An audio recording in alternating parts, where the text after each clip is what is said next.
Greetings and welcome to the May 30th edition of Reading Through the Bible in a Year from Mighty Through God. Today I'll be reading 2 Samuel chapter 15 and 16, John chapter 18 verse 25 through chapter 19 verse 22, Psalm 119 verses 113 to 128, and Proverbs 16 verses 10 and 11. And today I'll be reading from the New International Version. The whole countryside wept aloud as all the people passed by. The king also crossed the Kidron Valley, and all the people moved on toward the wilderness. Zadok was there too, and all the Levites who were with him were carrying the Ark of the Covenant of God. They set down the Ark of God, and Abiathar offered sacrifices until all the people had finished leaving the city. Then the king said to Zadok, "Take the Ark of God back into the city. If I find favor in the Lord's eyes, he will bring me back, and let me see it and his dwelling place again. But if he says, I am not pleased with you, then I am ready. Let him do to me whatever seems good to him." The king also said to Zadok the priest, "Do you understand? Go back to the city with my blessing. Take your son Ahimaaz with you, and also Abiathar's son Jonathan. You and Abiathar return with your 2 sons. I will wait at the fords in the wilderness until word comes from you to inform me." So Zadok and Abiathar took the Ark of God back to Jerusalem and stayed there. But David continued up the Mount of Olives, weeping as he went. His head was covered and he was barefoot. All the people with him covered their heads too, and were weeping as they went up. Now David had been told, "Ahithophel is among the conspirators with Absalom." So David prayed, "Lord, turn Ahithophel's counsel into foolishness." When David arrived at the summit where people used to worship God, Hushai the Archite was there to meet him, his robe torn and dust on his head. David said to him, "If you go with me, you will be a burden to me. But if you return to the city and say to Absalom, 'Your Majesty, I will be your servant. I was your father's servant in the past, but now I will be your servant,' then you can help me by frustrating Ahithophel's advice. Won't the priests Zadok and Abiathar be there with you? Tell them anything you hear in the king's palace. Their 2 sons, Ahimaaz son of Zadok and Jonathan son of Abiathar, are there with them. Send them to me with anything you hear." So Hushai, David's confidant, arrived at Jerusalem as Absalom was entering the city. Chapter 16. When David had gone a short distance beyond the summit, there was Ziba, the steward of Mephibosheth, waiting to meet him. He had a string of donkeys saddled and loaded with 200 loaves of bread, 100 cakes of raisins, 100 cakes of figs, and a skin of wine. The king asked Ziba, "Why have you brought these?" Ziba answered, "The donkeys are for the king's household to ride on. The bread and fruit are for the men to eat, and the wine is to refresh those who become exhausted in the wilderness." The king then asked, "Where is your master's grandson?" Ziba said to him, "He is staying in Jerusalem because he thinks today the Israelites will restore to me my grandfather's kingdom." Then the king said to Ziba, "All that belonged to Mephibosheth is now yours." "I humbly bow," Ziba said. "May I find favor in your eyes, my lord the king." As King David approached Bahurim, a man from the same clan as Saul's family came out from there. His name was Shimei, son of Gera, and he cursed as he came out. He pelted David and all the king's officials with stones, though all the troops and the special guard were on David's right and left. As he cursed, Shimei said, get out, you murderer, you scoundrel.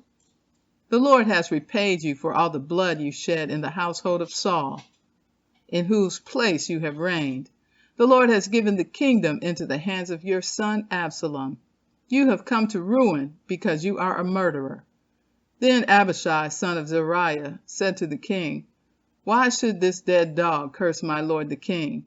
Let me go over and cut off his head."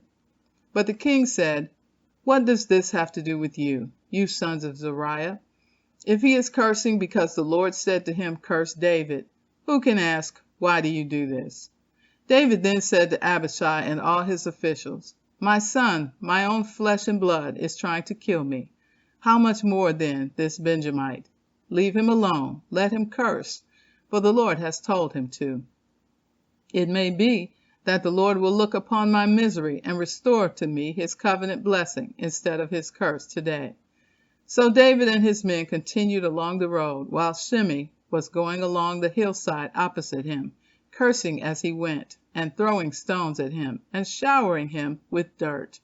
The king and all the people with him arrived at their destination exhausted, and there he refreshed himself. Meanwhile, Absalom and all the men of Israel came to Jerusalem, and Ahithophel was with him.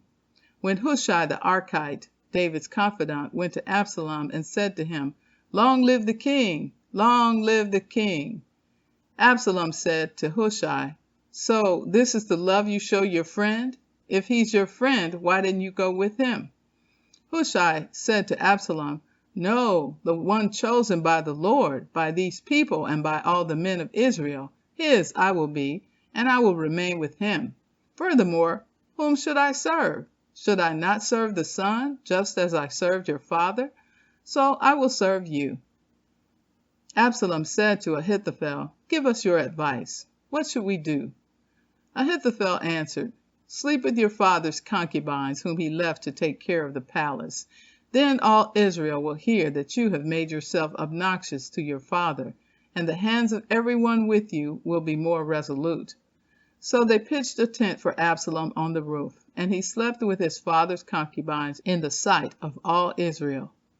Now in those days the advice Ahithophel gave was like that of one who inquires of God.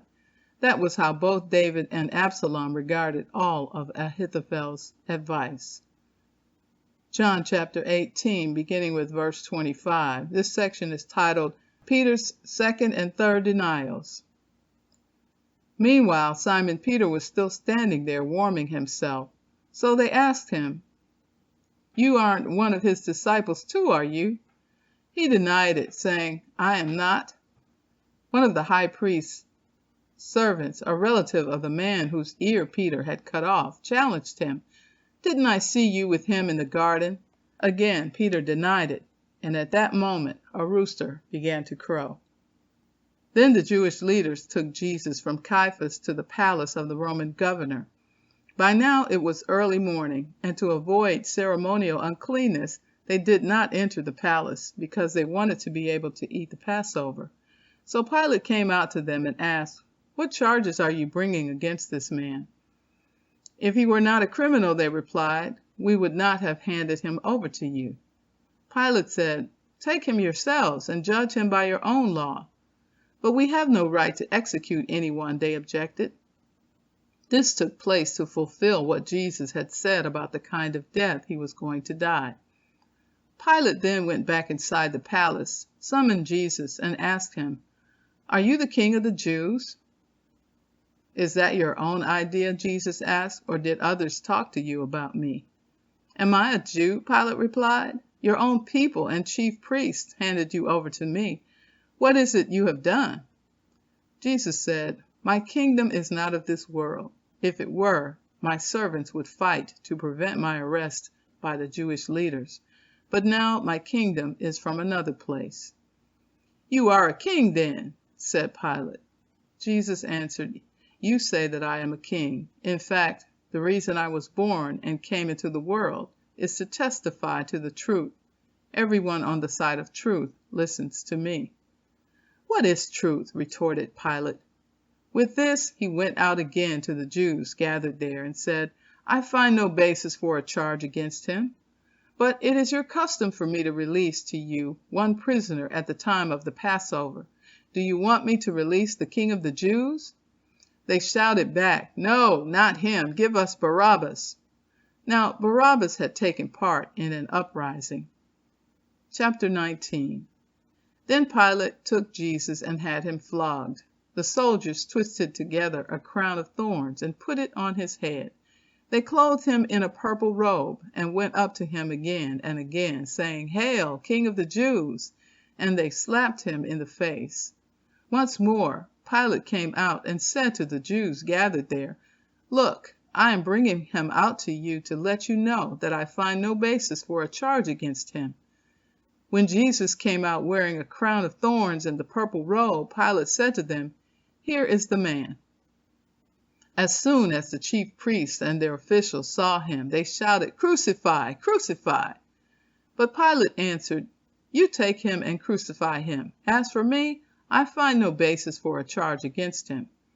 The Jewish leaders insisted, "We have a law, and according to that law he must die, because he claimed to be the Son of God."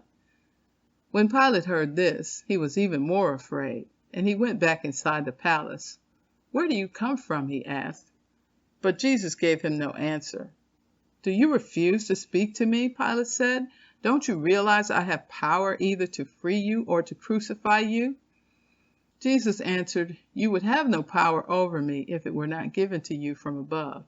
Therefore, the one who handed me over to you is guilty of a greater sin." From then on, Pilate tried to set Jesus free, but the Jewish leaders kept shouting, "If you let this man go, you are no friend of Caesar. Anyone who claims to be a king opposes Caesar." When Pilate heard this, he brought Jesus out and sat down on the judge's seat at a place known as the Stone Pavement, which in Aramaic is Gabbatha. It was the day of preparation of the Passover. It was about noon. "Here is your king," Pilate said to the Jews. But they shouted, "Take him away! Take him away! Crucify him!" "Shall I crucify your king?" Pilate asked. "We have no king but Caesar," the chief priests answered. Finally, Pilate handed him over to them to be crucified. So the soldiers took charge of Jesus. Carrying his own cross, he went out to the place of the skull, which in Aramaic is called Golgotha. There they crucified him, and with him 2 others, one on each side, and Jesus in the middle. Pilate had a notice prepared and fastened to the cross. It read, "Jesus of Nazareth, the King of the Jews." Many of the Jews read this sign, for the place where Jesus was crucified was near the city, and the sign was written in Aramaic, Latin, and Greek. The chief priests of the Jews protested to Pilate, "Do not write the King of the Jews, but that this man claimed to be the King of the Jews." Pilate answered, "What I have written, I have written." Psalm 119, beginning with verse 113, this section is Samek. I hate double-minded people, but I love your law. You are my refuge and my shield. I have put my hope in your word. Away from me, you evildoers, that I may keep the commands of my God. Sustain me, my God, according to your promise, and I will live. Do not let my hopes be dashed. Uphold me, and I will be delivered. I will always have regard for your decrees. You reject all who stray from your decrees, for their delusions come to nothing. All the wicked of the earth you discard like dross. Therefore I love your statutes. My flesh trembles in fear of you. I stand in awe of your laws. Ayin. I have done what is righteous and just. Do not leave me to my oppressors. Ensure your servant's well-being. Do not let the arrogant oppress me. My eyes fail, looking for your salvation, looking for your righteous promise. Deal with your servant according to your love, and teach me your decrees. I am your servant. Give me discernment that I may understand your statutes. It is time for you to act, Lord. Your law is being broken. Because I love your commands more than gold, more than pure gold, and because I consider all your precepts right, I hate every wrong path. Proverbs 16, verses 10 and 11. The lips of a king speak as an oracle, and his mouth does not betray justice. Honest scales and balances belong to the Lord. All the weights in the bag are of his making. And so concludes the reading for May 30th. Be blessed, and thanks for listening.